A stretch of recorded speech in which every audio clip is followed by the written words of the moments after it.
So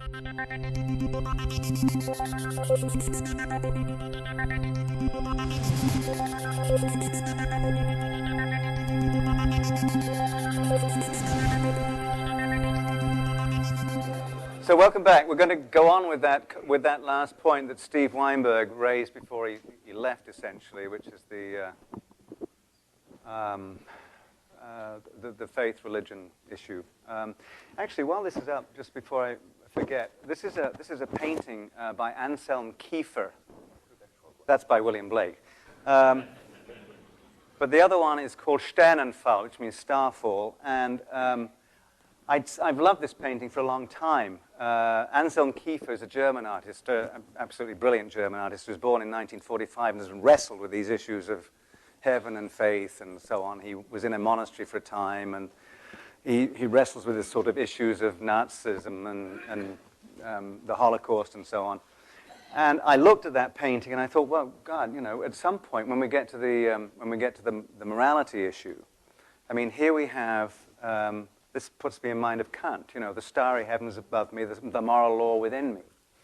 And so I got in touch with the curator of an exhibition where this painting was showing, and he said, well, that's funny. He said, that's exactly what was in Kiefer's mind. He'd been thinking of that.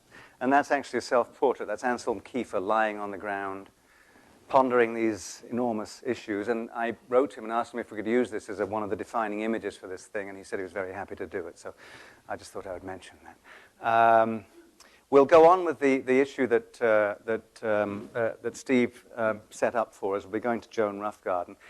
Just before we do that, I just want to have Terry Sanofsky, who's the chair of the advisory board for the Science Network and director of the Computational Neurobiology Lab here, and a Howard Hughes medical investigator and a professor of just about everything under the sun, to say a few words about Francis Crick.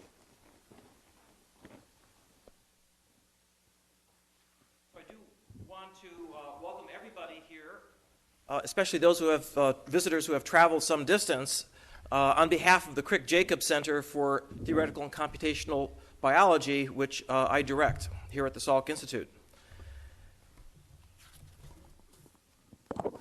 Can I have the slide? Slide. Oh. Francis, if he were here, would have much to add to our discussion. He was, as many of you know, a devout atheist, which is not to say a militant atheist. He probably did more than anybody I know to demystify the nature of life and the nature of consciousness. In fact, he was working on that problem on his very last day here on Earth. And I think it would be appropriate to quote from his last book, entitled The Astonishing Hypothesis, which, as you know, was the hypothesis that everything that we think and that we feel is a product of our brain, which is something that is obvious to some neuroscientists, but not so obvious to most of the people here on this planet, as we heard earlier. And this excerpt is taken from the last chapter, entitled Dr. Crick's Sunday Morning Sermon, which is perhaps appropriate for today. And this is toward the very end, as he's summing up. General ideas, especially moral ones, impressed on us at an early age, often become deeply embedded in our brains. It can be very difficult to change them. This may help to explain why religious beliefs persist from generation to generation. But how did such ideas originate in the first place? And why do they so often turn out to be incorrect? The very nature of our brains evolved to guess the most plausible interpretation of the limited evidence available, makes it almost inevitable that without the discipline of scientific research, we shall often jump to the wrong conclusions, especially about rather abstract matters. Amen.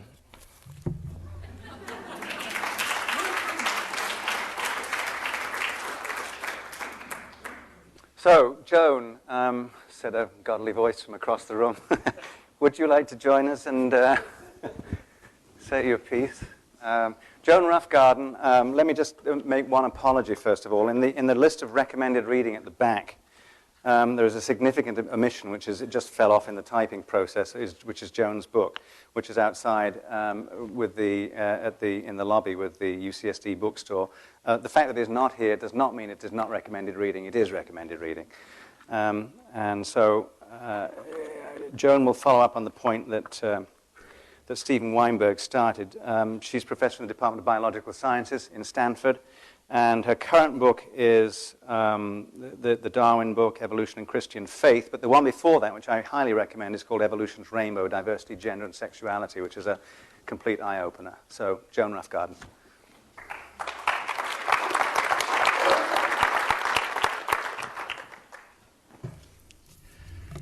Well, thank you so much for the invitation and for the opportunity to speak. And in the spirit of preparing a conversation, what I'd like to do is react and extend some of the points that were raised earlier. First of all, with respect to where I'm coming from, as was just mentioned, my previous book, the one before the most recent one, was called Evolution's Rainbow, and about gender and sexuality and nature and also in people. And one of the principal conclusions of that is that one of the branches of Darwin's writings, the branch that pertains to sex roles, called sexual selection theory, I think have concluded is entirely incorrect and on the wrong track. And so it provides us with, apart from the truth of that or not, it provides us with an interesting test case of the willingness of the scientific community to see someone challenged, whom we hold at least in the status of a hero and possibly in the status of a prophet. Now, the most recent book that I've done, called Evolution and Christian Faith, is quite a bit different. It's a very small book, and it's motivated specifically by the need to have some material for the people whom I envision and know personally as people of faith, and who are wondering what evolution is actually about. So in a sense, what I'm going to be doing is putting some different perspectives on the table. If you consider what went before as the opening of a chess game in which a lot of pawns were put out on the table and some knights, then what I'm going to begin is to put some pawns on the table together with some bishops.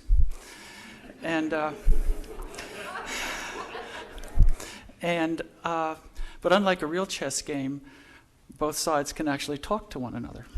So it need not end in a victory or a draw, but it actually could end in a bargained solution. Now, and I should say, also by way of where I'm coming from, my parents were missionaries, and I grew up in Indonesia and the Philippines in the Episcopal Church tradition. And I left the church. I didn't quit the church or anything. I just sort of drifted away for many, many years until about 10 years ago when I had some very serious personal issues I was dealing with and returned to church at that time. So it's over the last 10 years that I've been part of a religious community, and so therefore have a sense of what the questions are that people are asking. And what was needed was a succinct statement of what evolution was, and also a friendly statement of what evolution was. And so I employed a very strong fact theory distinction and simply stipulated that the main facts of evolution are two, namely that all of life belongs to a common family tree, and secondly, that biological species change through time in contradistinction to physical species. And I just simply stipulate those. And that also leads me to say that the book that I've just written is not a secular book, and it's not a book about general science. It's actually a religious book, and it's being shelved in the religious sections of bookstores. And then the theory of evolution, so I'm going to say drawing a strong fact theory distinction here. Theory of evolution is what explains the facts. And as you all know, the elements of basic Darwinian theory, as we understand it today, are that there is variation generated by random mutation, and then there is the process of natural selection, or which I sort of rename in the book, natural breeding, that operates on the variation and produces changes in the stock or the population. Now, one of the interesting things when I was doing the research for this was to be able to tell this basic Darwinian narrative in terms drawn directly from the Bible, because this metaphor of random variation and or randomness in the generation of variation and of change in the stock through breeding must go back to the dawn of agriculture. And so therefore these very concepts are found within the Bible. And in particular in Genesis, there's an extended treatment about the farmer Jacob, who was a man of God, and his interaction with his master Laban. To make a long story short, Laban had been beating up on Jacob over the years, and God said to Jacob, well, first of all, so Jacob and Laban struck a deal that Jacob could keep the cattle and sheep and so forth that were speckled and brown, and the other cattle and sheep would revert to Laban's ownership. And God spoke to to Jacob, and said that I will recompense you for the injustices you've found. And so, according to Genesis, God caused the rams, or the males of the speckled and brown cattle and sheep, to, quote, leap upon, unquote, the females and do most of the breeding. And as a result, the stock gradually changed through time to come to be consist of the type of individuals that Jacob owned. So in this way, the hand of God directly drove, if you will, the course of evolution in this species. Now, and you could just lift this passage and plug it directly into an evolution book if you wanted. Now, the issue of randomness is also a real red flag in a lot of these circles. And there's a parable that many of you may know about the mustard seed. And this is from the New Testament. And it has to do with Jesus discussing his concept of teaching, his notion of teaching. And he draws an analogy to a farmer who's going along, and as seeds drop off the end of the cart, the seeds land on shallow soil and on good soil and so forth. And those that land on shallow soil don't grow. Those that land on good soil grow and produce fruit 100 times over in 100-fold. And similarly, he describes his own teaching as though they were mustard seeds, that the teachings go out to the multitude, and those who are capable of hearing hear them. Those who don't hear don't listen, don't hear. But those who do hear then go forth and bear fruit. And this is basically the notion of randomness, that is throwing the ideas out to the multitude and just seeing where they hear, where the messages are heard. So I even used the phrase in the book that a mutation is a mustard seed of DNA tossed into bodies at random, and then you see in what bodies those mustard seeds of DNA prosper, and in those bodies then fruit is produced 100-fold. And so in this way one can directly find passages within the Bible that can lead to an inherently friendly narrative about what evolution is.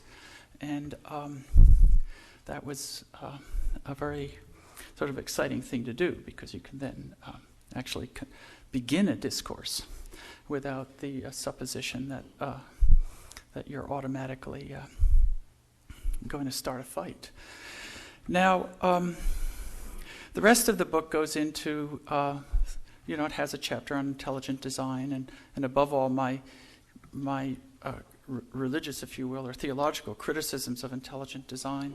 It goes into a lot of other issues.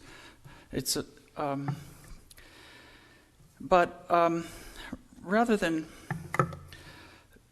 what I'd like to do now is to mention some issues that specifically came up this morning, and I guess what my sense was is that the discussion this morning was dealing with caricatures of both scientists and of people of faith, and I think that.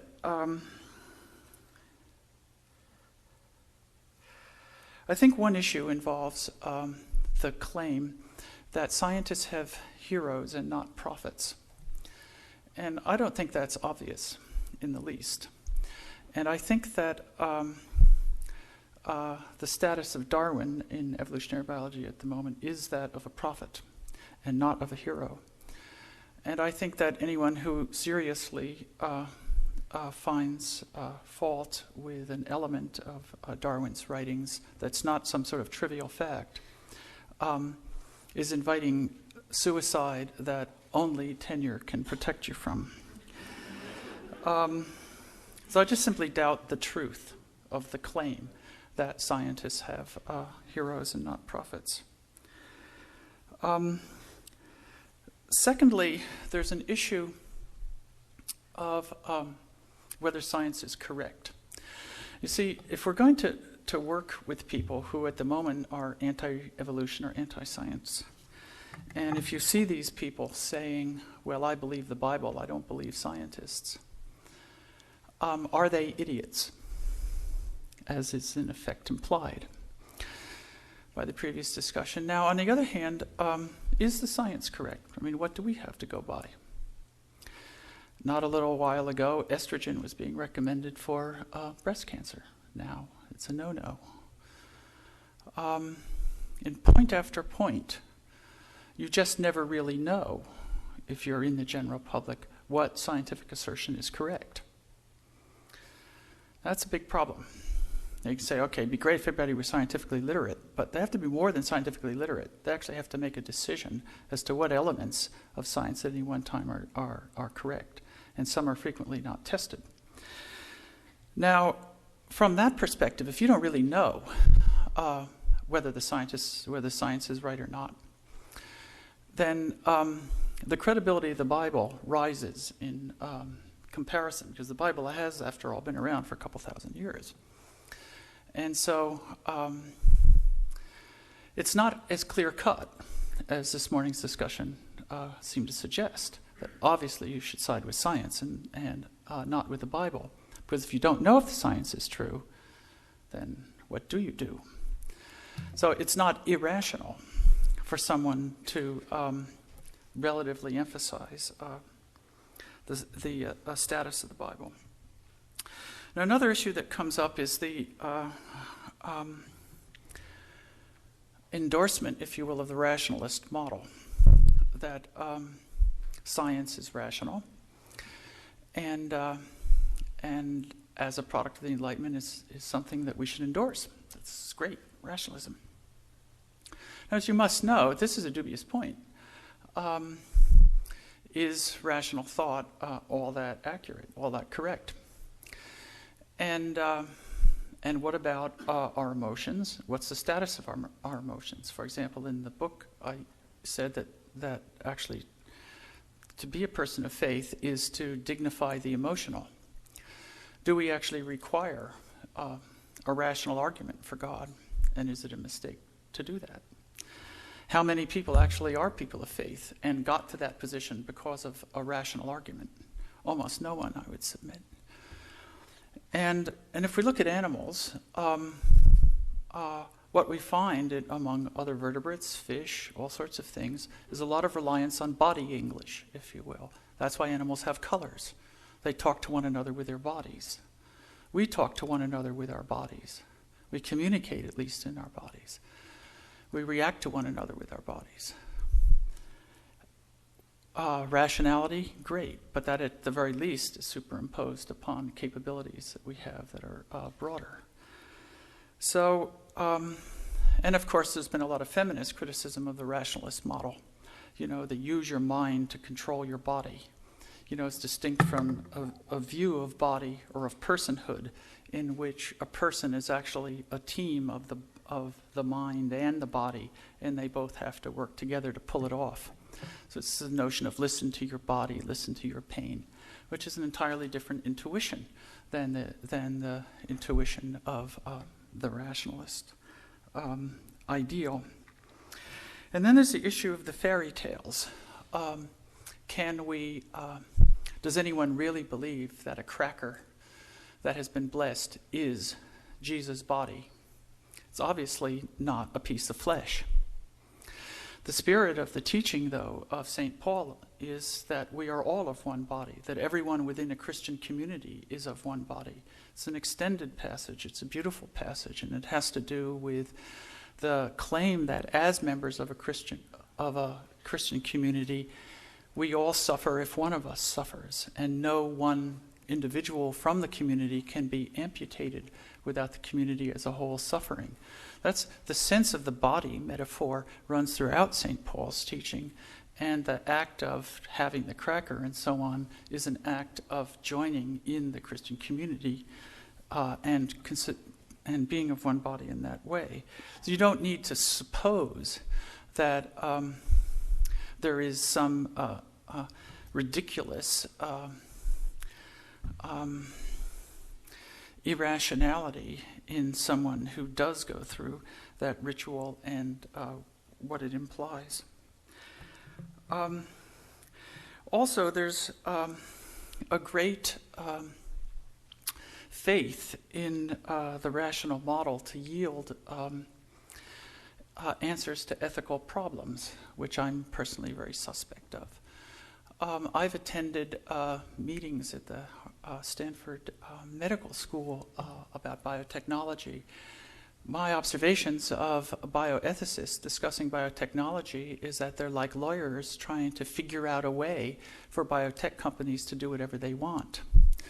I can't see any evidence of values which are being developed from a rationalist perspective. Instead, it's a complicated weaving around of different faith groups, all of which are viewed as lobbyists for certain values. And so it's a maneuver. And so I ask you seriously whether or not you really do think that a morality could develop or form within a rationalist context and a completely a-religious context. And so they're the main points that I wish to mention. Is that I think that there has been so far, if I look at the chess table and the pieces on the table, an exaggerated and highly rose-colored picture of the capability of science that's been put on the table.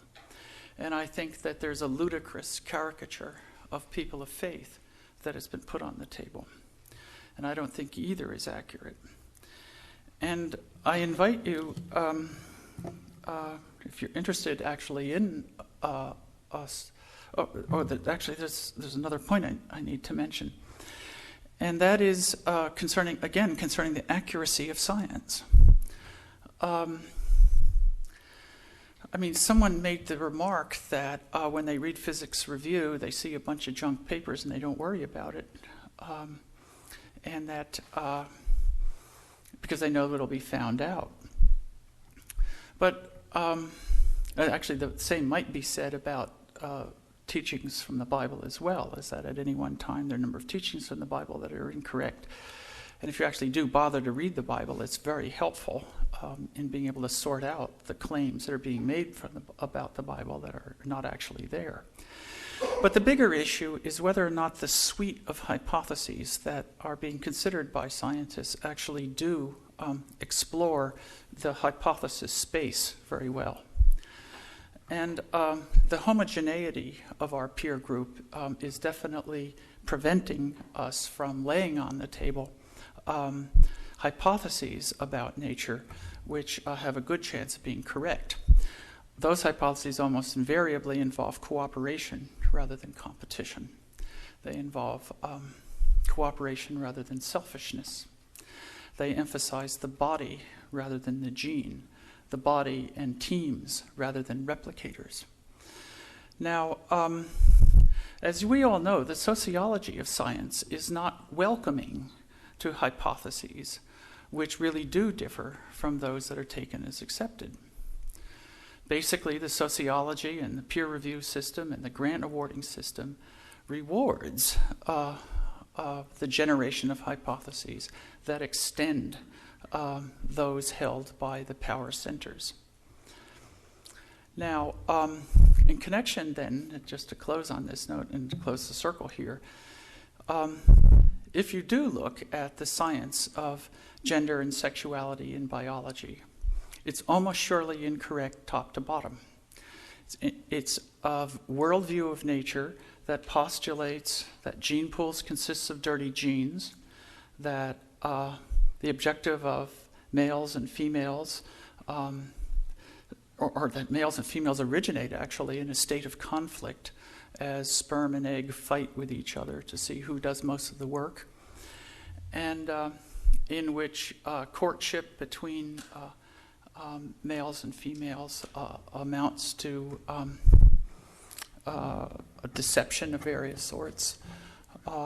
Alternative expressions of gender and sexuality are discussed in pathologizing narratives. And the application to humans is, of course, particularly funny because the human brain is explained as the human equivalent of the peacock tail, which, of course, poses a problem for why women have brains, because female peacocks don't have a tail, and so the existence of a male ornament in a female is problematic evolutionarily. So, of course, the answer is that females have brains to admire the brains of males. And you see the ludicrous and the idiocy that is associated with this ever enlarging body of narrative and not data about sex roles. And so, in our time, I invite you to look at that body of literature and see it as fundamentally flawed, not fixable, and reflecting the bias of a basically sexual selection theory is locker room bravado projected onto animals and then retrieved from animals as though a fact of nature. So I invite you to see the extent to which there is bias and prejudice within science, and that we as scientists, as well as citizens, have a lot to gain by fostering a dialogue between science and religion. Thank you. Thank you. Thanks, Dan.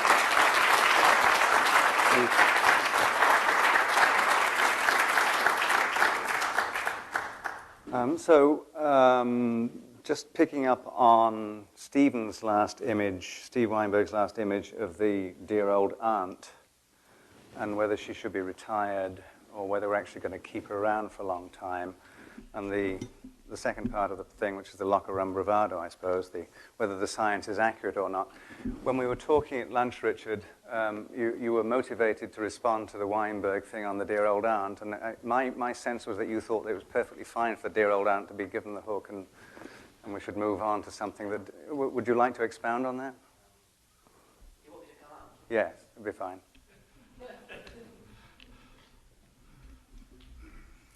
So Richard Dawkins is the Charles Simonier Professor for the Public Understanding of Science at the University of Oxford, and the author most currently of The God Delusion. Well, I've been called out. I hadn't prepared anything. Dan Dennett has a phrase, belief in belief. Dan, as you know, is not here because he's been, as was thought, mortally ill, and thank goodness, in his own words, he's pulled through. One of the more memorable phrases of his book, Breaking the Spell, is this thing, belief in belief.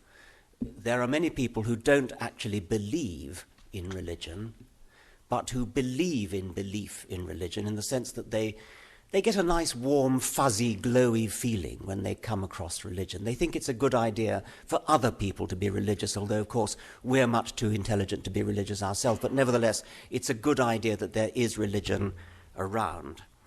And I wondered whether Stephen Weinberg, who's a man I enormously respect and who is one of the staunchest atheists on the planet, was feeling the need to bend over backwards and be just a little bit nice about religion, scrape the barrel to find something nice to say about religion. And so we came up with this picture of the elderly aunt we'll all miss her when she goes. I won't miss her at all. Not one scrap, not one smidgen. I am utterly fed up with the respect that we, all of us, including the secular among us, have been brainwashed into bestowing upon religion. I'm coming on to what Joan Roughgarden said in a moment. What would we miss? Would we miss the music? Would we miss the poetry? Well, yes, we would. We would miss the music. The B minor Mass, the Matthew Passion, these happen to be on a religious theme, but they might as well not be. They're beautiful music on a great poetic theme, but we could still go on enjoying them without believing in any of that supernatural rubbish. When I did Desert Island Discs, which is a program on British radio where you have to go on and name the half dozen, I forget how many it is, 6 records, I think, that you would take to a desert island. I chose Mache dich mein Herz rein from the Matthew Passion. It's the most beautiful, gorgeous piece of music. And the question mistress, Sue Lawley, couldn't understand how I could possibly choose a religious piece of music. You might as well say, how can you enjoy Wuthering Heights when you know perfectly well that Cathy and Heathcliff never really existed? It's fiction. It's good fiction. It's moving fiction. But it's still fiction. So I think there is an awful lot of bending over backwards to be nice to religion going on. Even Stephen Weinberg indulged in it a certain amount today. But when we've lost religion, as I hope one day we shall have lost the appalling guilt that afflicts people brainwashed as children into being religious. We shall have lost the brainwashing of children, which indeed labels them as belonging, as sharing the same religious opinions as their parents, a form of child abuse. We shall have lost the subversion of science, which comes from teaching children that faith is a virtue, faith meaning belief without evidence. Children are systematically taught that there is a higher kind of knowledge which comes from faith, which comes from revelation, which comes from scripture, which comes from tradition, and it's the equal, if not the superior, of knowledge that comes from real evidence. Now, Joan Roughgarden has offered what I would call a poetic vision of science, which I think I would call poetic, although I think it's rather bad poetry. Trying to woo people of religion over to evolution by seeking out passages in the Bible which have some faint, vague, tenuous connection to evolution, the kine that were speckled and brown, the mustard seed, or not the Bible, but in the Christian communion service, the wafer as being in some poetic sense symbolic of St. Paul's view that we are all of one body. Why bother to express truths if they are truths, why bother to make up a parable, to make up this tenuous allegory, when you can just tell people the truth? The truth is perfectly simple. Why bother with going back to the Bible and seeking out some sort of analogy? Why not just teach natural selection, teach evolution the way it is? It's perfectly simple. You don't need to this strained, unnatural seizing of a possible analogy from the Bible. It would be almost as though Crick and Watson's DNA structure were one day discovered to be false, and we all admit that science moves on, and maybe this particular one I think won't be, but suppose that the double helix turns out not to be true. This sort of religious parable, the sort of religious allegorical thinking that we've had an exhibition of this afternoon, would be similar to a scientist of the future saying something like this. Well, of course, we don't literally believe in the double helix anymore, but let's think, what does the double helix have to tell us today? I mean, the intertwining of the two strands is symbolic of the human love or something of that sort. The purines and pyrimidines cross-linking has some other symbolic, allegorical significance. Why bother with that kind of thing? It seems to me to be absolutely typical of what's wrong with the religious mind. Of course, I'm not now talking about the fundies who really do enter into science and simply get it wrong. I'm talking about the sophisticated theologians who probably don't actually believe any of it, or if they do, they hardly do. But they nevertheless keep it going by means of this sort of bogus, poetic, symbolic way of talking. When we actually understand, we're getting to the point when we understand the reality of the world.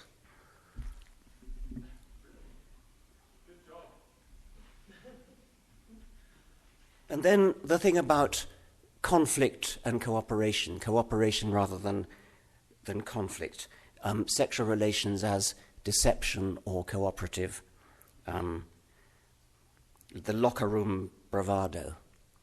I really don't think it does science any service at all to drag in human emotive phrases like locker room bravado.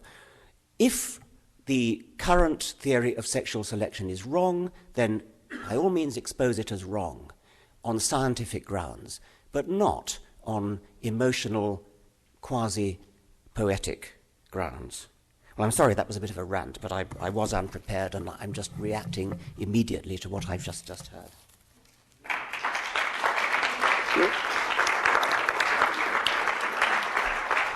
Would you like to respond to that? Richard, you want to stay up here? Or? my take on that, just my Joan Roughgarden. My larger take on that, if I may interpolate something, I may be completely wrong here, but my larger take on that was that a lot of the work that one reads in evolutionary biology these days actually does have, so it'd be interesting to get into on your last point, for example, about conflict and cooperation. There are some new papers emerging which are rather interesting ones about, in neuroeconomics, about group activity and so on and so forth, that I think that might be interesting to go into, but I'm not sure if that is a bridge there or whether there's a chasm, and perhaps if you could talk. I guess the most relevant thing I could say to your interesting comments is that in the trenches, in some sense, we need to persuade a certain fraction. You've seen the statistics about the extent to which Americans are committed to or believe in evolution, so to speak, or are support it as an accurate picture. And certainly what I've seen a lot is that there's a huge middle zone there are some people who are creationists, but a great many of the people who are expressing skepticism about evolution would not identify themselves as creationists. They actually need an account that they can connect with. And so the reason for telling what we know to be scientifically true about evolution in as many dialects as possible is to help persuade a diverse community of citizens about this.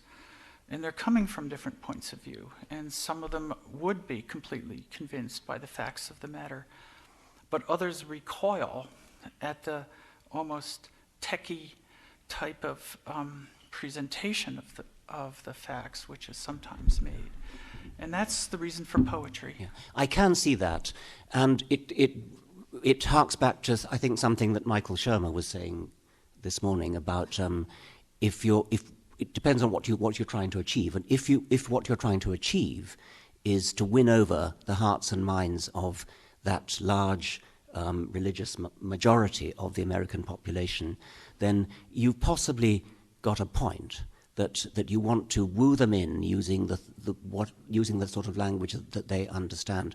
So I think this is probably a matter of political tactics, and I can see that if one's political aim is to, say, win the battle over the teaching of evolution in schools, then the sort of tactical, but I mean, in your case, I'm not sure it's tactical. I mean, I think you really believe it, but I mean, there are other people who feel that we should be conciliatory, and I think Michael Shermer called it making nice. And I think that there is something to be said for that, and I'm genuinely uncertain about what I feel, because I can see the political benefits of winning that particular battle. I do see it as a battle rather than a war. I mean, I think it's a skirmish. And I mean, I'm actually much more interested in the deep truths about the universe. Is there, as a matter of fact, a supernatural intelligence in the universe? And that's the war that I'm really, really interested in. And to me, the evolution-creation battle is a skirmish. But I can easily be persuaded that political... it's a bit like saying, should you vote Democrat or vote Green or something? And you know, it's the lesser of two evils argument. But you don't even think it's evil. I mean, well, no. I mean, I certainly don't think that any choice of imagery is evil if it's still accurate. Well, but okay. I mean, I don't think it's accurate, but. Could I just interpolate something? This is actually a large pivotal point in many of the pieces that one has been reading recently. The whole notion of whether it makes sense to take the kind of position that you've taken in the God hypothesis or the make nice thing, whether in fact it does harm to the overall community to polarize them, whereas I think that what you would be saying is that you're not seeking to polarize them as such, you're just hoping that they'll actually explore the evidence with more intense focus. Yeah, I mean, you have to open the door, I think, and I think that the choice of imagery and the choice of language is important to get the door open. And I would agree with you completely on the issue of pursuing a critical analysis of religion. I don't think that religious thought and religious doctrine should be any less subject to scrutiny. And but what I would say, where you may not agree, is that is a good case for actually reading the Bible and making sure that you can check up on people who claim that there is stuff in the Bible that isn't actually there. Do any of the members of the audience do you have any issue? Francisco, do you want to say something on this? You want me to do it from here? Yeah, okay. Well, I was not planning to say something, but you asked and named me, so I'll get up. I got up. Yeah, Francisco Ayala, University of California, Irvine. I was frankly very disappointed with both talks.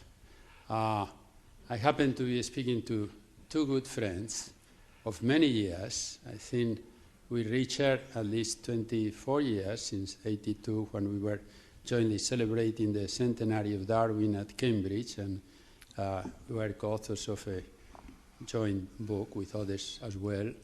And I don't know whether it's earlier or later, where at least once and maybe twice I wrote blurbs for your books, commenting on how the books, how good they were, and your books are superb. Joan, I think I met her when she was a graduate student at Harvard, and I was a young assistant professor at Rockefeller University and came to give a seminar there, and then we went together for lunch, if my memory is correct. I think Ed Wilson had invited me to give that seminar. I was very proud, addressing the Department of Biology at Harvard when I was an assistant professor. And I have seen Joan more often than I have seen Richard. I think, Joan, you have presented a picture of science, which is a caricature. I mean, you bring up estrogen, and there are many other things which are wrong with conclusions or presumed conclusions of science, which are not very established, but there are lots of knowledge that I think is well established to the extent that science can establish things. We all accept that it may very well be that the basic assumptions of Newtonian mechanics are wrong, and Einstein proved that. But Newtonian mechanics works, and by and large is true knowledge. And I think in evolutionary biology, we both are practitioners of that. You more the more ecological and behavioral side, more the genetic side. I think we have a lot of very good knowledge, very basic, and very useful to humankind. So at least the way your message came to me, I was disappointed. It seems to me that you were trying to put down science, and that doesn't go anywhere. I know how Richard feels about matters of religion. There are, I could agree with you in many things, which I will not make explicit here. But we cannot ignore religion, Richard. People, I mean, there are 6 billion people in the world, and if we think that we are going to persuade them to live a rational life based on scientific knowledge, we are not only dreaming. We just, I mean, it's such an illusion. It's like believing in the fairy good mother, you know, something like that. I mean, people need to find meaning and purpose in life, and they find meaning and purpose in religion. Now, the religion comes to them very much in the form of, you can call it indoctrination, it can be education in the family and otherwise in the schools, but this allows the billions of people in the world to live a life which makes sense. They can put up with the difficulties of life and with the hunger and disease and the like. And I certainly don't want to take that away from them. I, for one, would rather see that 7% of members of the Academy of Sciences, my colleagues, who still seem to express faith in ways that I would not share, but I certainly don't want to take religion away from the people. It's just it's much too valuable for them and for finding meaning out of the world. Yeah.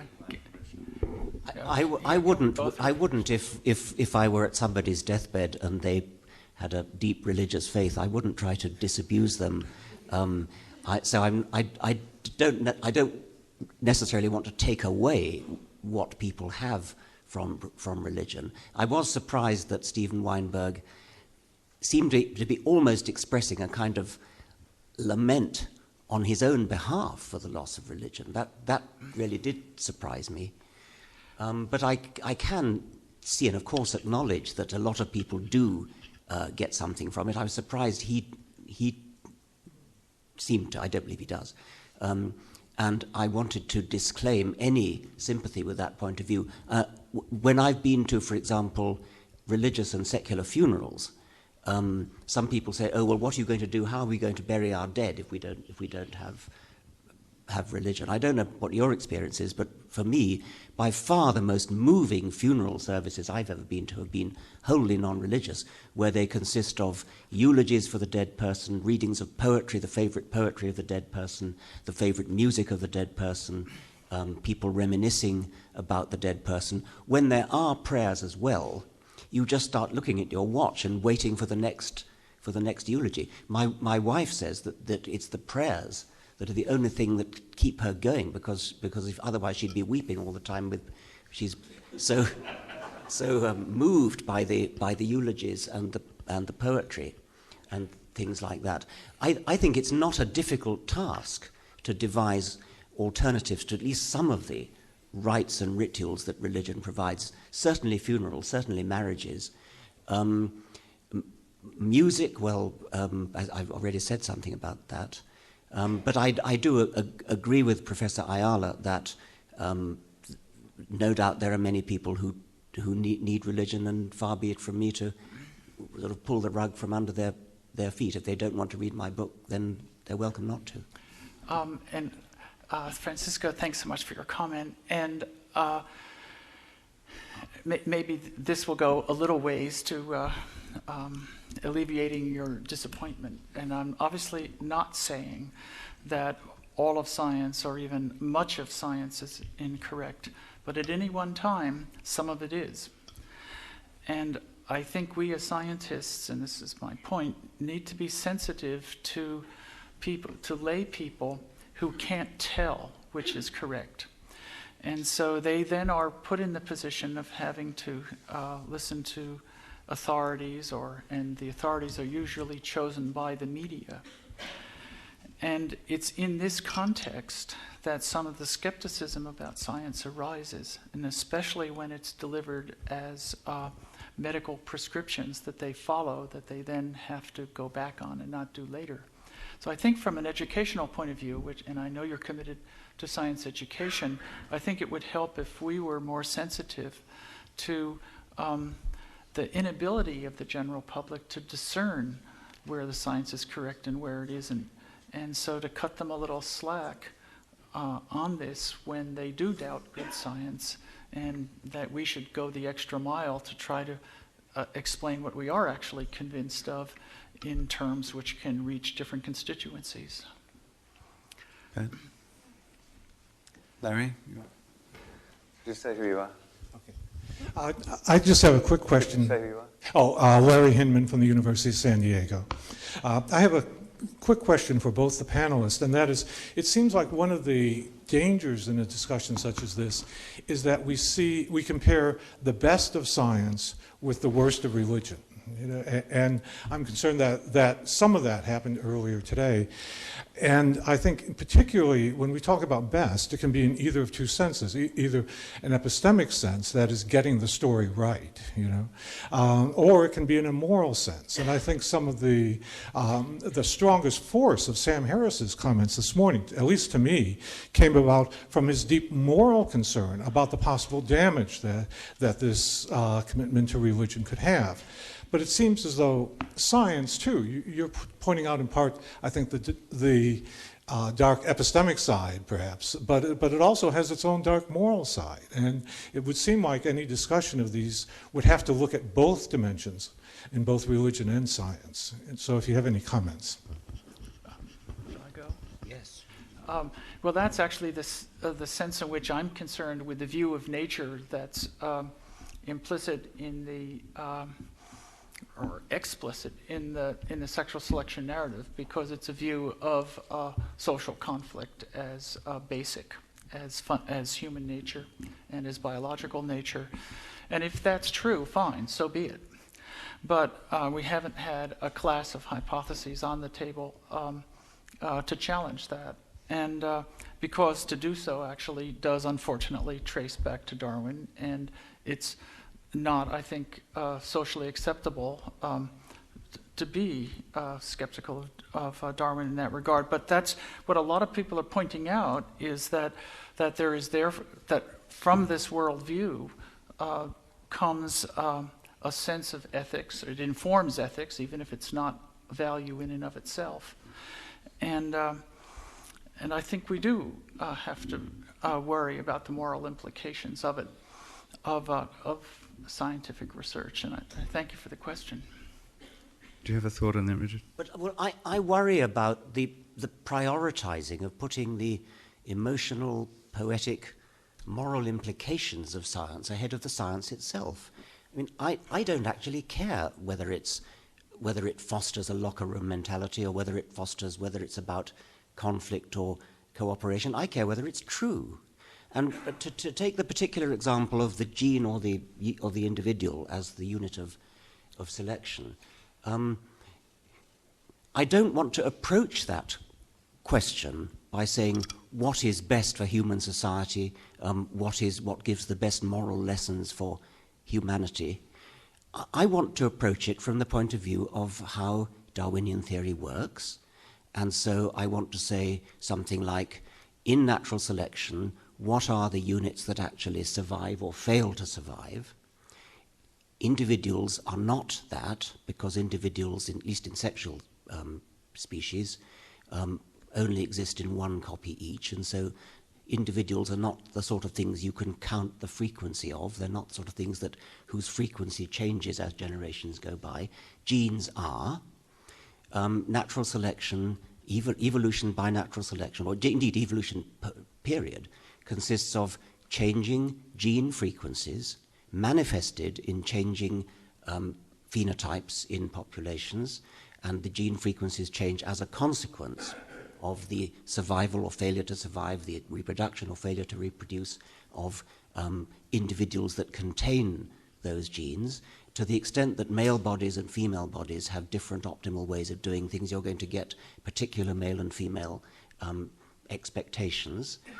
This is all scientific theory. It may be wrong, but it's science. We don't judge it by criteria such as, is it a nasty, ruthless, unpleasant view of the world? Or, I mean, wouldn't we all feel better if we had a nice, cooperative, friendly, unselfish view of the world? Well, maybe we would, but what matters is what's true, not what makes us feel good.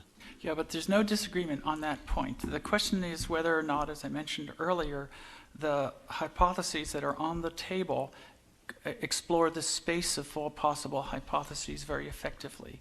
And this is where the sociology of the science comes in, because there's a non-random generation of hypotheses to span the hypothesis space. And the hypotheses that are generated have a history and a connection, and a connection with power and so forth. And so I agree with you that if nature is red tooth and claw, if that's the fact of the matter, fine. But has that actually been tested? Okay, so I understand you to be saying that if that is the fact of the matter, then they'll have to live with that. But the effect of these political biases that you're talking about is to restrict the range of hypotheses that we examine. Yes. Rather than to prejudge what we're going to end up feeling is true. Nicely well, I hear what you're saying. Yeah, nicely put. Pat, do you have anything? Yeah, I was sort of taken with both talks, perhaps in contrast to Francisco. And it did occur to me that we do actually have an example of someone with both a religious perspective and with religious power on the one hand, but someone who wants to be scientifically accurate and not just a teaspoon of sugar makes the medicine go down, and that's the Dalai Lama. And it seems that he is genuinely interested in what the science actually says and doesn't want to soften it down. Wants to have an accurate story and the most up-to-date story, both with regard to molecular biology, but certainly with regard to the brain. And his curiosity about this, I think, is really very interesting. It also seems to me, having been in one of these sort of tutorial sessions with him, that the metaphysical baggage that he brings to bear is really very, very minimal. And to the degree that it's there, it's pretty darn hard to see, or at least in the sense that he doesn't sort of foist it on you. What they do emphasize, on the other hand, is, and I think this is something that Joan is worried about, and it was something that Steve Weinberg was worried about, and that is the sense of community, the sense of belonging to a group that is not always easy in a very large country or in a very large city, where people can share things, talk about problems, and so forth, and typically religions do provide a certain amount of that. The other part of the story does have to do with ethics, but again, it's a kind of ethics that doesn't talk about rules and it doesn't talk about laws. It talks about acquiring certain virtues and certain skills for navigating the social world, where the specific form that might take would depend on the nature of the conditions. What I'd love to see is that the Pope, for example, were as willing, even half as willing, as the Dalai Lama to learn the science and to change his mind accordingly. And perhaps it would be great if the Episcopal, I don't know what they are, bishop or top gun, were to do the same thing and to emulate the position that the Dalai Lama has taken, so that you emphasize what's important to people, namely community, learning to live a good life, meditating so that you are peaceful and not anxious and all those good things, and leave the metaphysics aside. I guess I could say that the new presiding bishop of the Episcopal Church here in the U.S. was just ordained, or whatever the phrase is, this morning, and she's a scientist, and she was an oceanographer, and I looked up her publications for the time when she was active in science, and she was an expert on planktonic cephalopods from the California Current near the Washington-Oregon border. So it's highly specific, but it's and highly taxonomic, but nonetheless, she definitely is a scientist. So it remains to be seen whether or not this provides, whether this will lead to study groups or new forms of dialogue between religious communities and scientists. I certainly hope so. I think one of the points that Pat was making, though, is sadly a couple of the people that were supposed to be here today, Richie Davidson has University of Wisconsin-Madison, who did a lot of the work on fMRI of meditative states of the Dalai Lama's monks from Namgyal Monastery.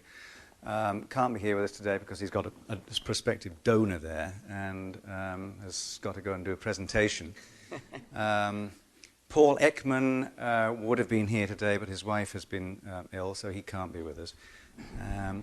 But I think that this point of Pat's is correct, that we should, I mean, the fMRI work that has been being done by Richie Davidson and other people is really very interesting and very instructive. And I think, I've often said it's the neuroscience, stupid.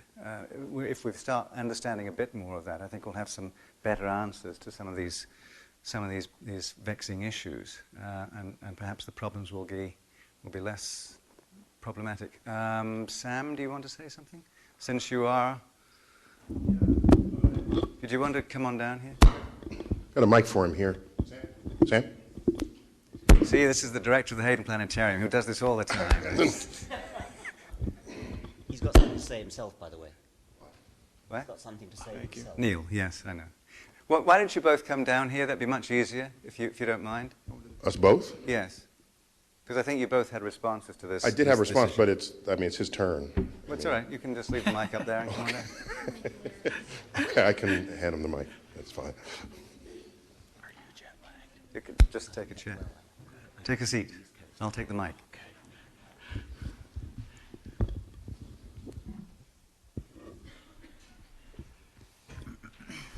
Now, Sam, you've actually written on Buddhism, and you have an essay which I recall called "Kill the Buddha."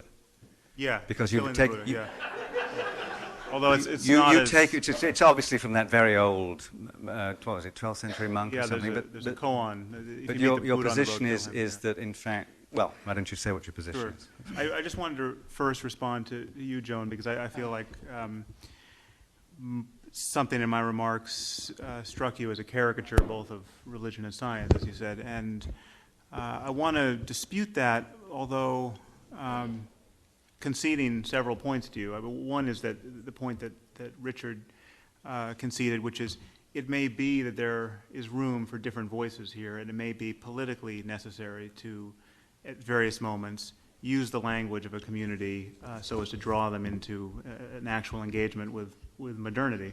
But you were saying much more than that. You were basically saying that it is highly doubtful that we can get morality really up on a foundation without believing something religious, without believing that one of our books is not an ordinary book, but may be the Word of God, or may be the best book ever written, never to be superseded. And I highly doubt that. And I think when the conversation moves into morality, I want to try to give you a rational foundation, what I think is a truly rational foundation for morality, which doesn't partake of any superstition. But the thing I want to point out to you is that it seemed to me you're pointing out the role of bias in science. You're saying that you can pick out individual scientists or individual theories or individual moments in science where scientists were just flat wrong, and they were wrong based on their own biases. And that is a totally legitimate thing to do. It is a totally scientific thing to do. I mean, bias in science is bad science. Bias in religion is faith, it's doctrine, it's redeeming, it's holy. I mean, you don't have the same corrective mechanism in religion. And just before you, I just want to bring in Pat Churchland's piece. The reason why neuroscientists are queuing up to meet with the Dalai Lama and not with the Pope is that there is a different discursive tradition within Buddhism than within Christianity and certainly within Islam. And the Tibetan Buddhism is, in its totality, being practiced as a religion by most Tibetan Buddhists in this world. But the Dalai Lama is a very sophisticated connoisseur of modernity, and he's interested in science. And there is an empiricism to Buddhism which makes legitimate the statement that you hear on the lips of many Buddhists that Buddhism is not even a religion. It's a philosophy. It's a mode it's an introspective methodology. And I hope to say something more about that. But the thing that has to be admitted in the spirit of science is that whatever is discovered by meditation, for instance, is not Buddhist. I mean, we don't talk about Muslim algebra. We don't talk about Christian physics, and there are good reasons why we don't, because those are real areas of discourse, and they got lifted out of the cultural contingencies where they were discovered. And we will not talk about Buddhist meditation ultimately, and the Dalai Lama is unique among religious figures in that he will admit that. Yeah, but I think those comments are very, very much on point. So two things. First, I express skepticism that we could have an ethics or a morality that was not derivable from a religious or faith tradition. That doesn't mean I'm not asserting, though, that that's necessary. I'm just skeptical, because my experience with ethical discussions, which were taking place solely in a rationalist context and without any system of values associated with them, were inconclusive and seemed to me to be very open to manipulation, particularly manipulation for the profit motive and things of this sort. So I think it's an open question, and for someone who does actually want or envision the disappearance of religion in the modernity of the future, then there has to be some really hard work done on how to develop a system of values without that, and that's really hard. Secondly, I do want to speak to the point of whether there can be any critical analysis within religious thought.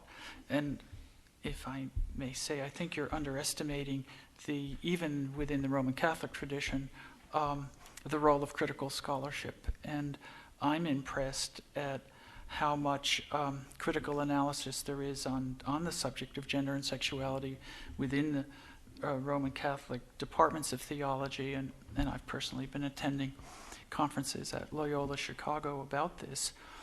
And I've asked them, how does critical scholarship within theology, which examines the truth of, or the biblical accuracy or justifiability of what is currently doctrine from the bishops and the clergy, how does theological scholarship get to them? And can't they just do whatever they want as the clergy in charge, irrespective of what biblical scholarship is or theological scholarship is showing? And they've argued that, to me, that it's similar to the interaction between legal scholarship and law, that legal scholarship doesn't translate necessarily into law, but at some point those who have to write laws do have to refer back to the body of scholarship in their subject. And so I think it is an indirect connection, and I wish that the model of the Dalai Lama were more readily available. But on the other hand, I don't think we should assume that Christian doctrine or any other religious doctrine is absolutely static and unchangeable. Yeah, well, I'm not making that point. If just for 30 seconds, if I could just say that what troubles me, and I know troubles Richard about this, is that religious people tend not to be honest about where those changes are coming from. They're coming from, to my mind, the hammer blows of modernity that make certain religious doctrines untenable. So, for instance, now the Pope is rethinking the doctrine about contraception. You know, Yeah. maybe a married couple, within the context of a marriage, if one is HIV positive, maybe it's okay to use a condom. Let's say he gives ground on that. Yeah. That will not be a sign of the vibrancy of Christian dialogue getting to the truth of the matter. That will be a sign of a given religious dogma becoming untenable in the face of its practical consequences and in the face of the fact that there's no good reason to have it there in the first place. And so what Pat is referencing about the Dalai Lama is quite a bit more seditious than that. I mean, the Dalai Lama has said, if science proves any principle of Buddhism to be incorrect, science wins. Now, that is a much more radical statement coming from the head of a church. And what I heard Richard saying, which I fully agree with, is if these are all just books, you know, we have a choice between having a 21st century dialogue about ethics and the nature of reality, or we can fixate ourselves in the first century if we're going to hold to the New Testament, or the 7th century if we're going to hold to the Quran. And if there's something good in the Bible that is really standing the test of time, which I think there is. I mean, it's not much of it, I don't think, but the Golden Rule, for instance, I think is one of the most beautiful distillations of our ethical impulses. We can use the Golden Rule in the 21st century without believing anything preposterous, and we can see the wisdom of it, and then we can jettison all the rest that we effectively jettison anyway, because nobody's reading Leviticus now and saying we should be killing people for working on the Sabbath. Yeah. Well, that's an interesting program. So I mean, we'll see how that plays out. Could we just one quick comment from Neil, and then Carolyn Porco, I think, will take us to the break. And I think we'll have a chance later on for doing more about the Dalai Lama. I actually only had a couple of simple comments, but then you invited me down here, and now I'm all steeped in Buddhist philosophy. I was really going to just make a couple of, I wanted to tidy up a couple of loose ends that were dangling. One of them is the fact that you were citing, not to generalize, but sort of sexist philosophy's influence on the science that gets done or interpreted for biology, and using that to generalize what's bad about science or what needs to be fixed about science, when in fact that's a frontier of science that is subject to the vagaries of funding and of bias. But that's the skin on this growing apple that is science. Science is this collection of understandings that works. And if you're only going to look at the frontier of that, of course it's going to flip back and forth. And so that is not the measure of what science is. The measure of science is the body of knowledge and understanding that sits behind us right now, and we're standing on that firmly because evidence and experiment and the application of scientific methods has demonstrated that.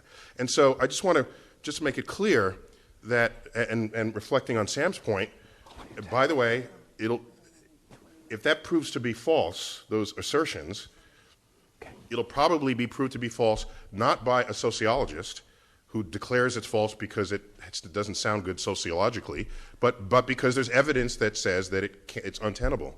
But a different point I wanted to make was regarding you made this point about estrogen and the fluctuations of scientific truth on the frontier. There's a term in the equation here that has not been mentioned, and that is the role of the media. While it is true that occasionally a scientist will conduct a press conference, that happened with Stanley Pons and Fleischmann for cold fusion.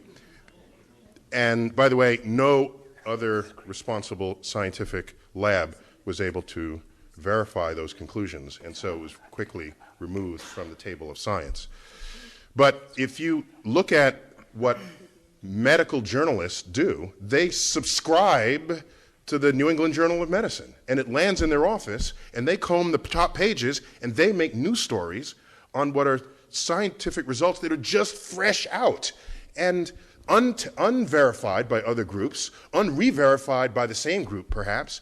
And so that's part of the equation of the confusion of the public. I'm agreeing with you that we have to be, as a community, sensitive to what the public who hears the scientific result is to think when they see it flipping back and forth. And the media and the scientists who are exposed to the media need to be much more sensitive about reporting the uncertainties of a result or the reliability or the repeatability of that result as it comes forth. And so, but to indict an entire industry or community because that's how it comes out on the edges, I think undersells the true value of science to the world. Yeah, I think your point is similar to Francisco's, and I apologize if I have castigated science as a whole. So just to be clear, once again, I'm talking about trying to understand someone in the public who can't tell whether the needle is flipping back and forth, and trying to understand the position that that person is in,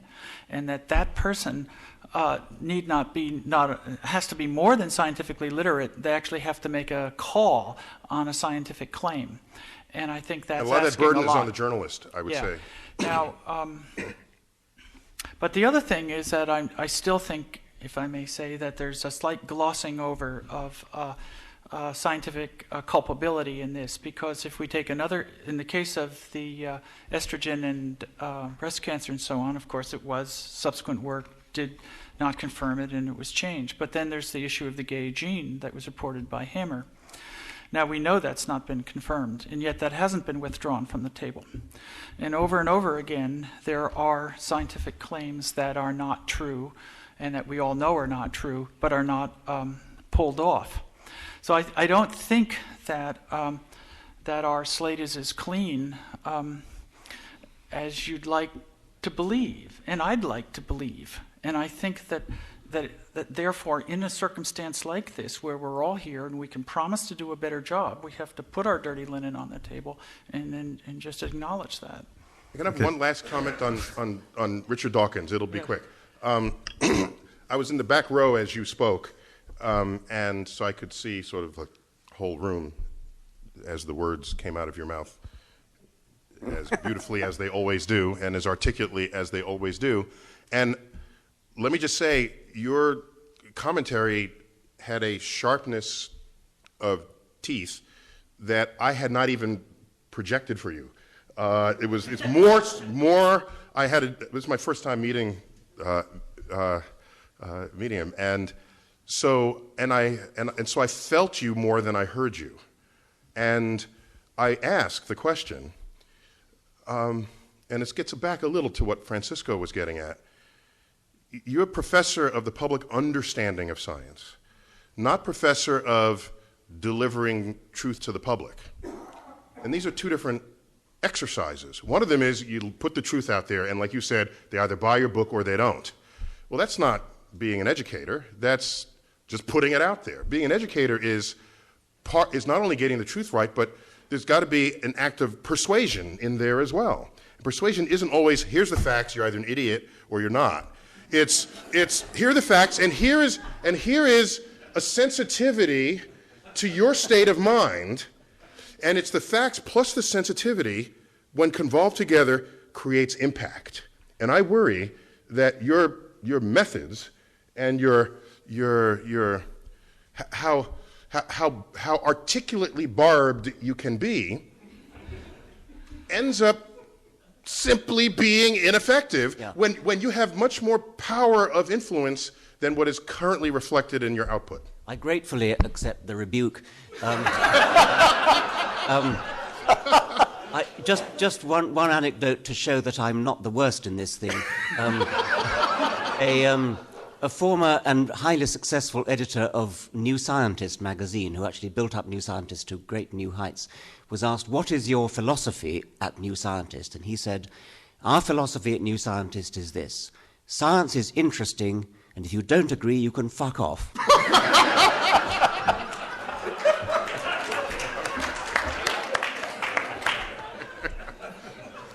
Well,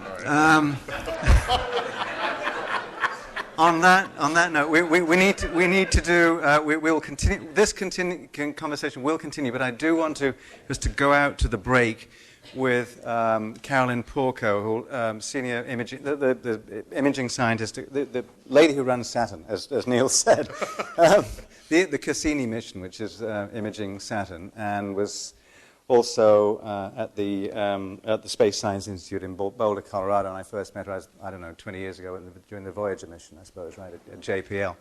And Carolyn will take us, to use a phrase of Carl Sagan's, knee-deep in the cosmic overwhelm, I hope. So, Carolyn Porco. And you can either stay there and be part of the slideshow, or because we're now going to put the house lights down, and I think we'll see some images. Saturn needs a stage unto itself. Saturn needs a stage itself. Okay, well, good afternoon, everybody. Roger asked me to speak briefly on the I asked everybody to speak briefly, but it's done no good. I mean, so I don't have to feel obliged to speak briefly. On the subject of if not God, then what? And he asked me specifically to talk about what being in this profession that I'm in and staring, as he put it, staring immensity and eternity in the face every day does for one's view of life and spirituality. I said that? You did. Oh, that's amazing. Thank you. And then he asked me to do the Carl Sagan thing and speak about awe and wonder. So I'm going to start by saying that I am in awe of how wonderful it is to be among all of you today and to be among the illustrious speakers who are on the agenda. Thank you, Roger, for the invitation. Okay. It is an honor, and I'm going to need here we go. And I think that if anyone has got a replacement for God that is answering the question, if not God, then what, I think that scientists do. So I'm going to disagree, I think, strongly with what we heard Steve Weinberg say. And that's why this meeting has been so interesting, because people come to it with different points of view. I just want to say, though, that it's remarkable to me that in all these years, the years during which Bertrand Russell was alive, and since he's died, no one has figured out that there are probably 1 billion China teapots in orbit around the sun. They just all happen to be affixed to the Earth, but they're still orbiting the sun.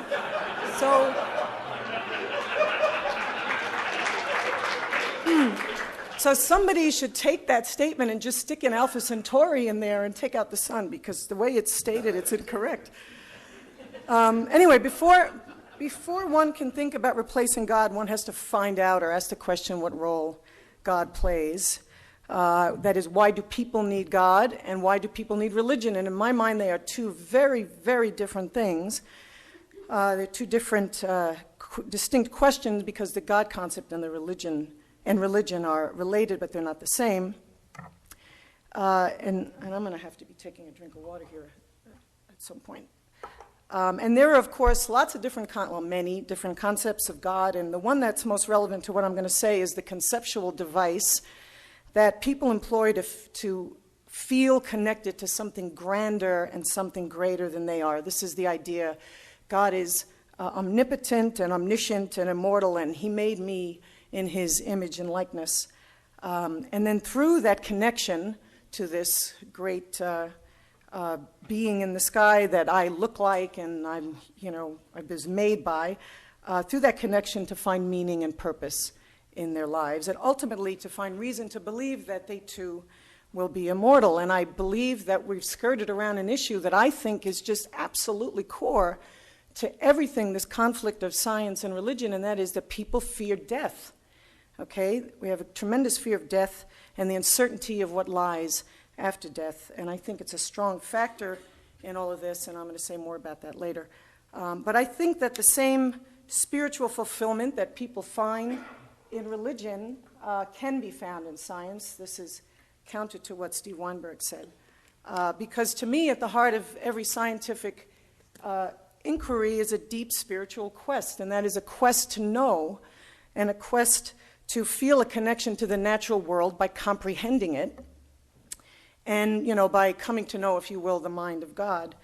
And this is certainly what drove me to be a scientist and to be an astronomer. My own personal quest began when I was a young teenager, and I actually went through a period of time, it only lasted a few months, but I went through a period of time where I very, very earnestly tried to practice the religion that I was born into, which was Catholicism.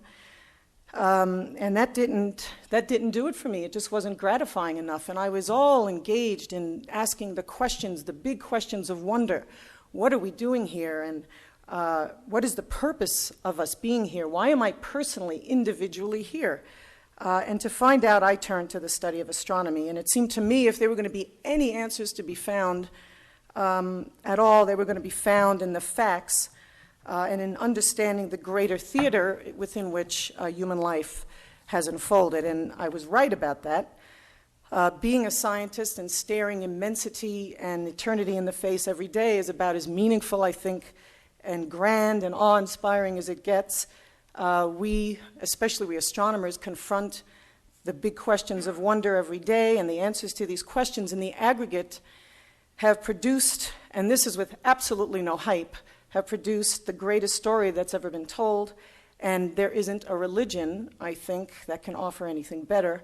And as Jules Verne said, reality provides us with facts so romantic that imagination itself could add nothing to them. And I say amen to that. So we have a story that has been built up through scientific investigation of, the development of the universe, of the seemingly miraculous conversion of mere energy to matter. I mean, what seems more miraculous than that? Of the development over billions of years, the development of fundamental particles to DNA, of the development of microbes to humans, and of the singularity of the Big Bang ultimately creating the unimaginable vastness that we have all around us in the universe. And this is a story with drama, with spectacle, with magnificence, and so on. And so I'm going to take you through just a few scenes from this movie. You've seen them many times before, but I just thought it stood repeating, and besides, I was tasked with inspiring you with awe and wonder, and so that's what I'm going to do. And so this is our Earth, as you know. We're going to step back, and we're going to go not quite to the Big Bang. I couldn't find a graphic for the Big Bang, but you all know in the scientific story we all began with the Big Bang. But this is the Hubble Deep Field. It is the deepest picture that was ever created. I think that's still true. You can see this whole potpourri of objects. Everything in here is a galaxy. And we see galaxies here that developed 800 million years after the Big Bang. So we're looking back something like 13 billion light years ago, and also 13 billion light years away. You all know you look backwards, you look out into the universe, and the farther out you go, the farther backwards in time you go. And then there are galaxies that look kind of normal in this image. There are spirals, there are ellipticals, and so on. And these are the younger galaxies here. They're closer to us. So right away we see that there are galaxies, there have been galaxies inhabiting the universe for billions of years. This is just a particular group of galaxies. They are dynamically connected. They are involved in this ballet which transpires on timescales of hundreds of millions of years. And they act gravitationally the way they do because the universe was not completely uniform after the Big Bang. There were seeds of, concentrations of denser than average places in both radiation and then ultimately in matter, and these coalesced under the force of gravity to give us groups of galaxies, and then those broke off to be galaxies, and then the galaxies themselves, as you know, condensed out to be stars. This is the beautiful Sombrero galaxy, 28 million light years from Earth, about 50,000 light years across. This disk spiral, this here is the dust and gas, but you're seeing here the dust that has settled down into the disk of the galaxy. Here is a barred galaxy. Not all galaxies are the same. They're not shaped the same. This is a beautiful barred spiral. And then this is just one of the most beautiful lot of detail in this whirlpool galaxy, and you can see the red regions are the star-forming regions when in the rotation of matter around the center of the galaxy, large molecular clouds are sent through a region, these spiral arms, which are actual dynamical entities. They themselves rotate around the galaxy with a different speed. When these large molecular clouds pass through this region, they are compressed and out pop, on the other side, out pop a lot of blue stars. You can see that here too. You can see blue stars kind of on the outside of these spiral arms. And then we find galaxies that are in the process of merging. There's galactic cannibalism going on. This is how galaxies grow in size, and this is this beautiful merger we're viewing here. And anyway, so you can see that we've learned quite a lot just by looking out into the universe. We know that there are lots of other galaxies. Ours is not the only one. When we look inside our own galaxy, so we're looking at things that are tens of thousands of light years away, we find lots of regions where stars are being born. This here is the Orion Nebula. It's the middle star and the sword of Orion. And this here, not too far away, is the Horsehead Nebula. These are regions where stars are being born. And this, of course, is the famous Eagle Nebula that Reverend Neil referred to. Really, Neil is going to be our first minister of our Church of Scientists. He's got what it takes. Anyway, here are these little cocoons that are illuminated, in fact, by stars, bright stars out of the picture above. They illuminate these dense clouds of molecular hydrogen and also dust, and they actually evaporate. The ultraviolet light evaporates the material, leaving these little cocoons. Actually, they're called eggs, and inside each of these is an embryonic star, and the size of these little cocoons is about the size of our solar system. So obviously, everywhere we look, we find exactly what we find here around us. There is nothing extraordinary in seeing in anything that we have around us. And here's just a close-up of that region that I pointed out to you. And then finally, looking only 32 light years away, this is actually, there's a red dwarf star here, and you can see once the light of the star is blocked out, you could see that this star is enveloped with a disk. This is a disk of dust and debris. It's something across like 4 or 5 times the classical limit of our solar system, that is out to about the orbit of Neptune. Of course, we have the Kuiper Belt, and that goes out far. So it's about the size of our solar system, or a little bit larger if you consider our Kuiper Belt. But now we find disks around other stars. They're common. We're finding planets around other stars. We have something, I think I lose count because we're discovering so many of them. I don't remember how many there are now, but I think when last I read about this, we had something like 200 planets around other stars. We haven't yet found any terrestrial-like planets, small planets, because they're very difficult to see. But I think with time it's inevitable. All we need is for the astronomical instrumentation to get capable enough for us to see those evidence of those very small planets around other stars. But planets themselves are common. So we can see that what we find here around us is not unique. And we are continuing in this, we're continuing the trend that began, of course, long ago, most recently with Copernicus. We are losing our very special place in the cosmos. But what about life? Okay, that's a holdover. I mean, the faithful like to hold on to that. What about life? Well, a cardinal goal in the exploration of the planets today is the search for habitable zones in our solar system. And that means long-lived liquid water environments that have also simple organic materials within them and excess warmth. Okay, this has been such a compelling question to see if life was the only place in our solar system, if the Earth was the only place in our solar system where life arose, that this issue of finding other places where it might possibly have arisen, and of course I'm talking only about microbes or even just self-replicating molecules, that it has become a prime thrust for our planetary program. And this brings me to Saturn. As you heard, I am the leader of the scientists who take all these beautiful pictures of Saturn. And here is one of those beautiful pictures in natural color. And I want to point out to you, first of all, that this is Saturn's rings looked at exactly edge-on. They are phenomenally thin.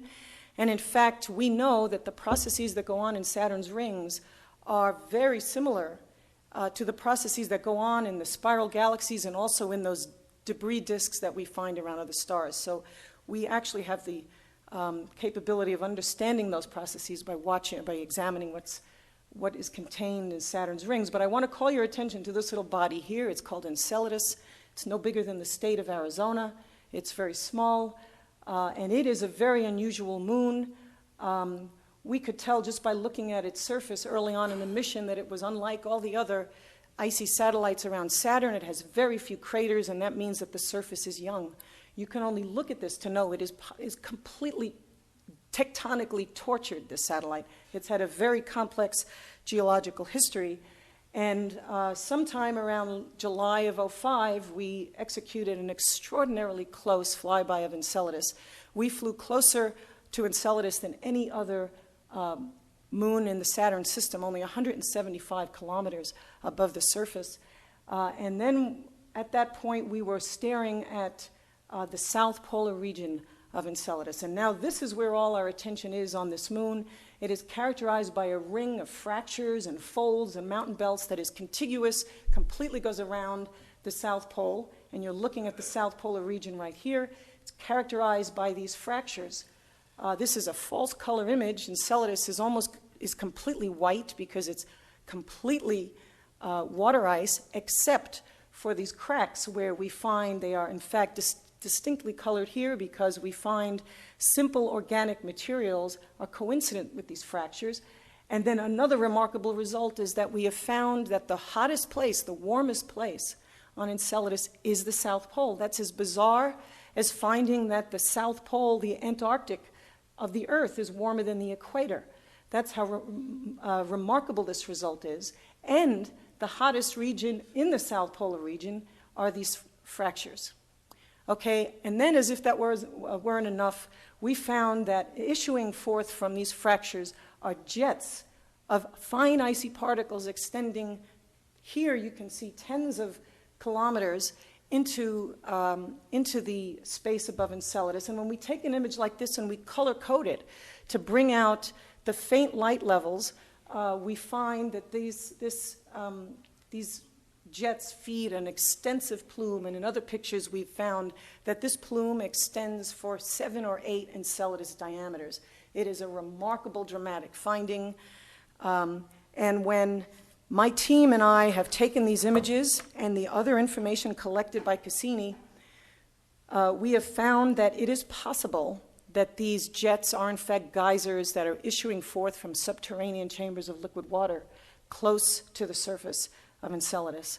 So this is a remarkable finding. If we are correct, and remember we have liquid water, we have simple organic materials, we have excess warmth.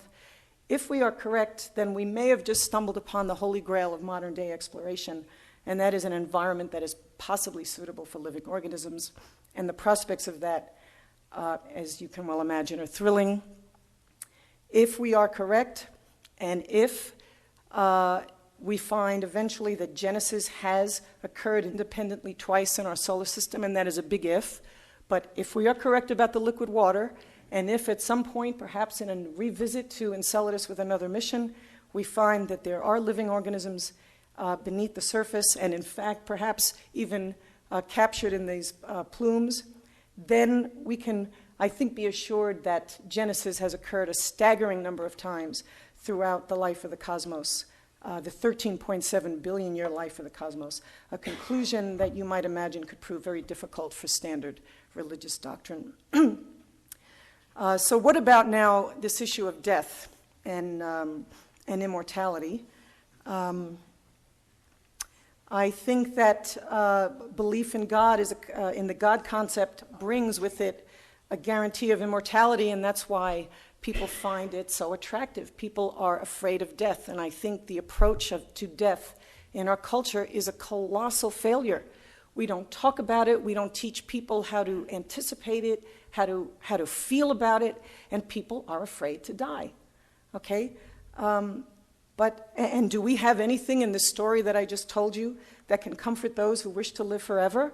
I don't think so, because people as we are constituted right now, are not going to live forever. But, I mean, that is just the simple truth of it. But I think that there may be another way to look at death and immortality that can be taught. And I believe that it is possible to learn to regard death as a natural event, it's an event that is part of the natural order of things, and even perhaps a wondrous state. And it is a transition that takes place against and within the beautiful pageantry and magistry that I just showed you in this story that we have constructed and what we see around us in the universe. And, that is something that can be taught to be a comforting thought. And after all, we know exactly what it's like to be dead, because it is exactly like the state we inhabited before we were born, and there's nothing in that to be afraid of. And I think we can, in fact, offer hope of sorts for an everlasting existence. I mean, our mortal bodies, of course, are going to perish and decay, but the collection of individual pieces of matter and individual particles that within us we have learned are ancient, and will go on, after we die, we'll go on and go back into the cosmos and live forever. But in one form or another, whether they live on as matter or they get converted to energy, they will, in fact, last forever. And I believe that we can and we should teach people to find comfort in that thought in the way that children are taught to find comfort in the God concept. Someone mentioned emotional dividends. I think we should teach this as an emotional dividend of the science story. And we can find comfort in knowing that someday everyone who has ever lived on this planet will someday adorn the heavens, looking very much like the nebulae that are created when a sun-like star sheds its outer layers and dies. So maybe one day we may look like this. This is the death of a solar star, a star just like our sun, which shed its outer layers. And in an event like this, a few billion years from now, it will happen on our star. All life on the earth will perish, and the materials on the earth, the water and organic matter, will be evaporated into space. So we may, in fact, look like this, or like this. And I find it actually a very enchanting and intriguing thought to think that in looking at these nebulae, we might be looking at elements, the carbon, the oxygen, nitrogen, and hydrogen that once were recycled through the organisms of an extraterrestrial civilization that lived on a planet that orbited this star. But anyway, one day this will be us. So I think we can, in fact, replace the God concept, that is, the God as the explanation of all things natural, and I think, in fact, we've already done it. It's just a matter of developing a socially appealing way to get the word out to everybody. Which brings me to religion, and whether or not anything having to do with scientific inquiry, whether it's the practice of science or the fruits of it, could ever offer the social embrace that religious organizations do. And I was intrigued, actually, very intrigued. I think this is the only thing I agreed with in the comments of Steven Weinberg, that I was intrigued to hear him say that he knows people who belong to religions, and when he talks to them one-on-one, they're not so sure. I think he used the word woozy. Did he use the word woozy? Woolly. Anyway, that there are people who maybe didn't really believe everything, but they were part of religions anyway. They were group members. And that I found that, interesting, because it underscores my suspicion that I think a lot of people who belong to religions, I'm not so sure they're completely hard over 100% certain that there's a God. Maybe they fill out these polls and they say, yes, I believe in God. Maybe, that's what they feel they have to do. I wouldn't be surprised if they're really not so certain. But they are attracted to religions. We are social animals. We love to belong to groups. And so I think the reasons for religion are primarily social, and that many of them may be on the fence about God and other teachings. I mean, just take Catholics and John Paul II. People loved John Paul